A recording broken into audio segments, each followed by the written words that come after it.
Hey, it's Sean from Tested. We're back with another shop tips. And today we're going to be talking about screw threads or bolt threads. We're going to talk about what all the numbers mean, because they can be confusing, how to identify the threads on a screw that you may not know what size it is, how to make your own threads, and how to fix damaged threads, so the whole array. If you go in the hardware store and you go to the big tower of nuts and bolts, it's really confusing to figure out what the sizes mean and what the nomenclature means. So let's talk a little bit about that. In the US or inch system, it typically starts with whole numbers. So I have examples here where we have a number 2, 4, 6, 8, 10, and then a 1/4 inch.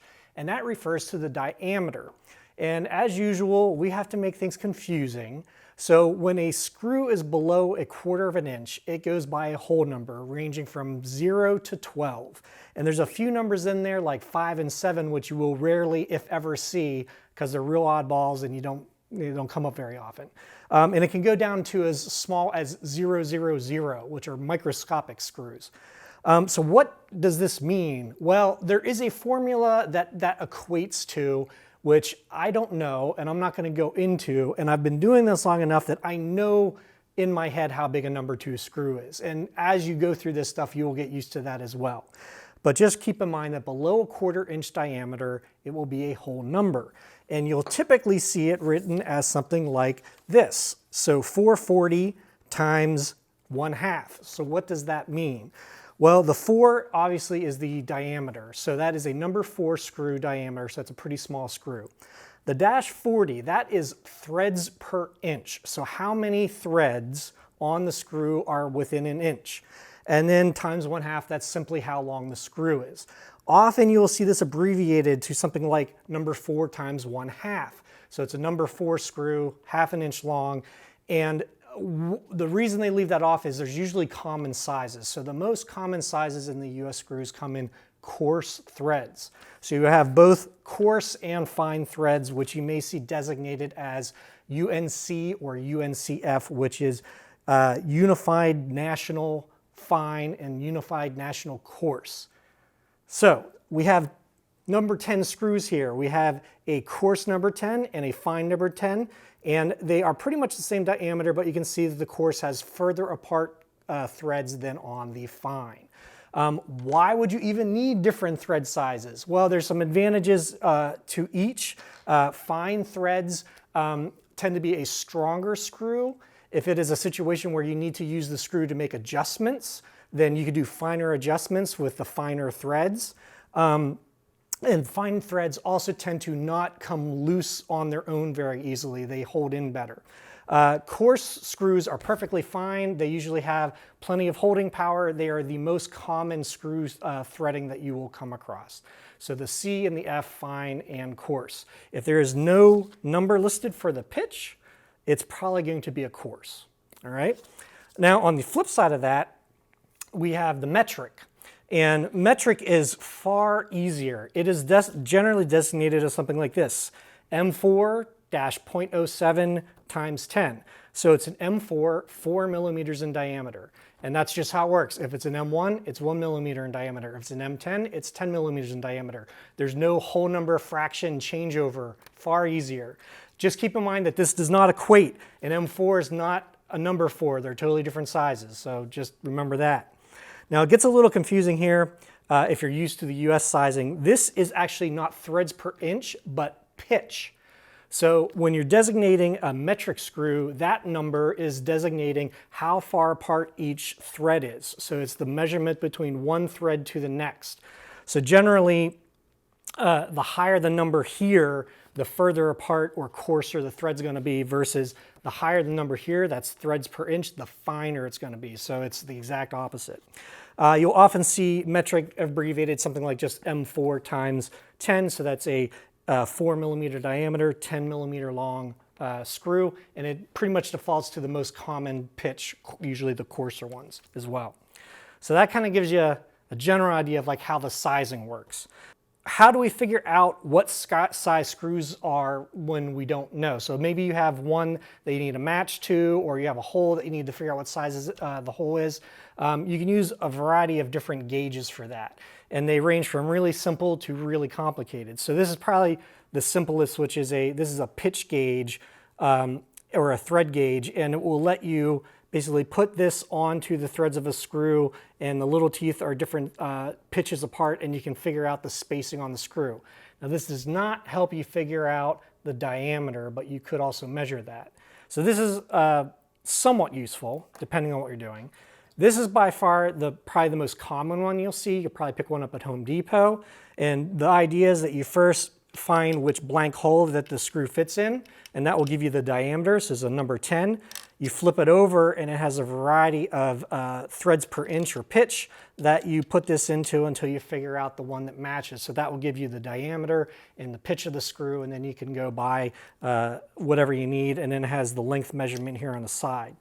These are kind of nice because it'll also let you put nuts on these little posts to figure out what size nut you have.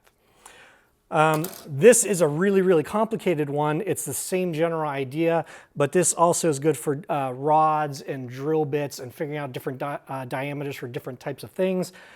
You can't really do the threads per inch or the pitch on this as easy, and this almost has too much information on it, but it is another option. And by far, this is my favorite one. It's a nice in-between. It's simple, but it has a little bit more information on it than the blue guy here. So the idea with this guy is you simply go down and you find the blank hole that the screw fits into, and then the holes next to it are threaded for coarse and fine. You just test the screw in here to see which one works, and that will tell you the diameter and pitch of your screw. The added advantage to this one is it also has the drill bit sizes that you need to drill a hole that this passes through perfectly, or the size holes that you need to drill in order to do tap and die, which we're going to talk about next. So this is by far my favorite. I have one for fractional and US sizes and one for metric.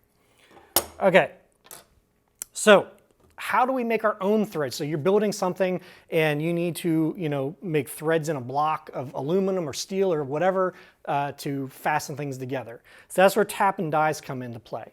They are basically thread cutters made out of high-speed steel. So they're very, very strong, but they're kind of brittle. So you have to be careful about snapping these off, particularly if it's something really tiny like this number 0. I have a 1/4 inch one right here. And they have very sharp cutting edges on it that will cut the proper size threads in. So you first have to look up what size hole you need. Generally that will be your wire bits, which are drill bits, which are hole numbers. And there's a whole array of them for different tapping sizes. So you get the right bit, you drill a blank hole, and then you cut your threads using the taps. And generally you're going to have 3 different types of taps. You're going to have a taper tap, which doesn't have very many threads at the very top here. It makes it easier to start. You're going to have a plug tap, which is very similar, but it has a little bit less of a taper at the top, and the threads start sooner. And this is probably the most common. The plug tap is probably the one you're going to see the most. And then you have a bottoming tap, which has the cutting threads pretty much the whole way down to the bottom. And that would be for using in like a blind hole where you have a bottom to the hole, it's not a through hole, and you need to cut teeth the whole way to the bottom. The plug and the taper ones are really good to use to start a hole because once you start cutting into that, it's really easy to get it crooked or off kilter and you'll mess up the threads. And having this little bit of taper lets you ease it into the hole and get it started easier.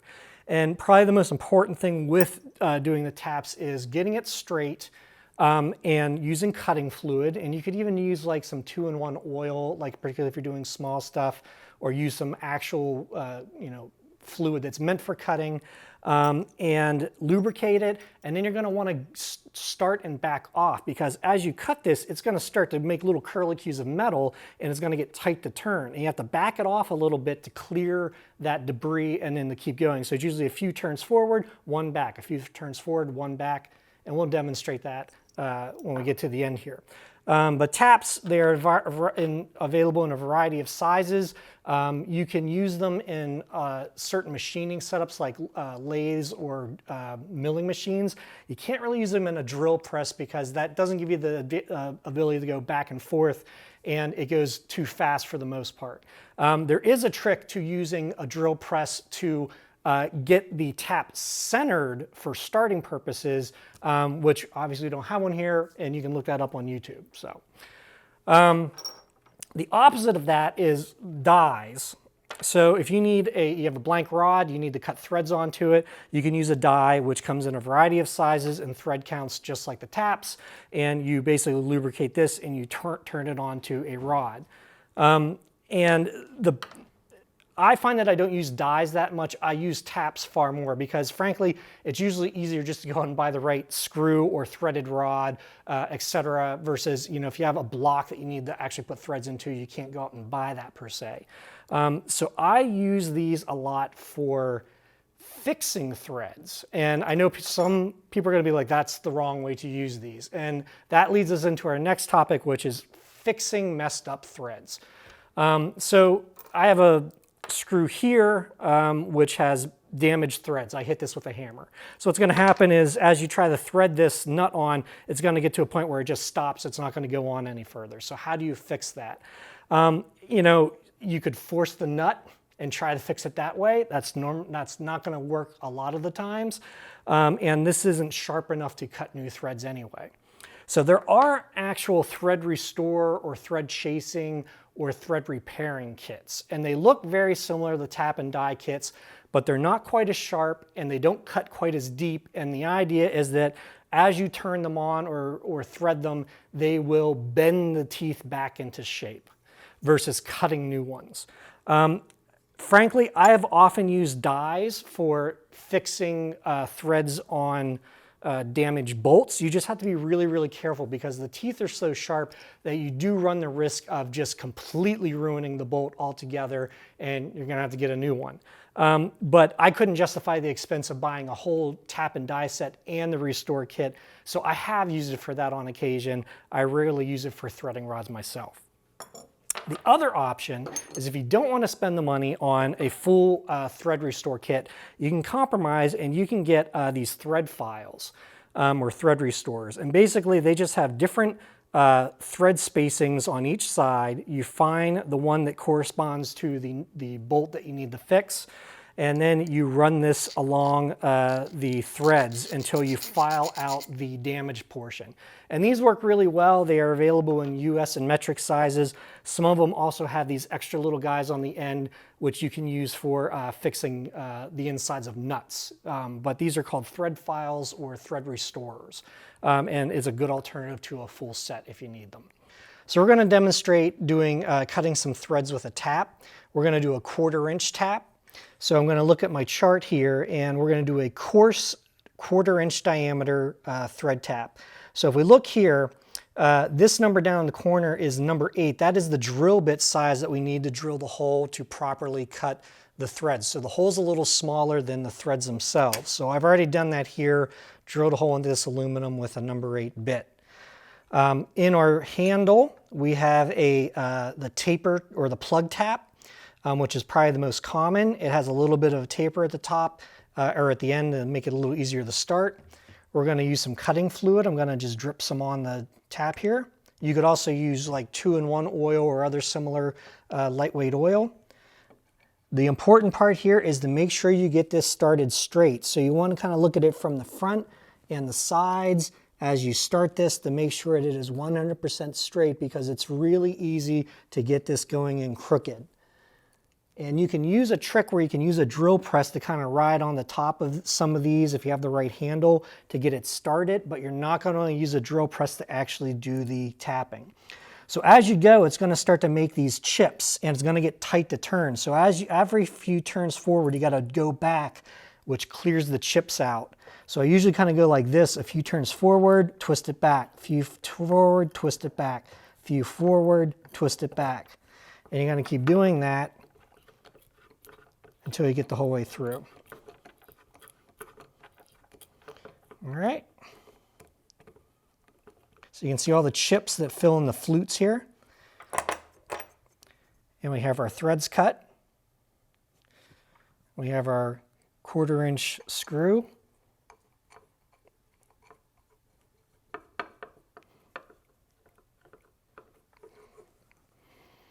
So that's it for screw sizes and figuring out threads, to all the different sizes, figuring them out, cutting your own threads, and then fixing ones that are damaged. If you guys have any questions or tools that you particularly like, please leave them in the comments and we'll try to get back to you. I'll try to post some links for some of these different tools. They're not necessarily like the recommended brand or whatever that I would get, but they are just an idea so you can look at it and see what they look like and what to look for. So tune in next time for the next shop tips.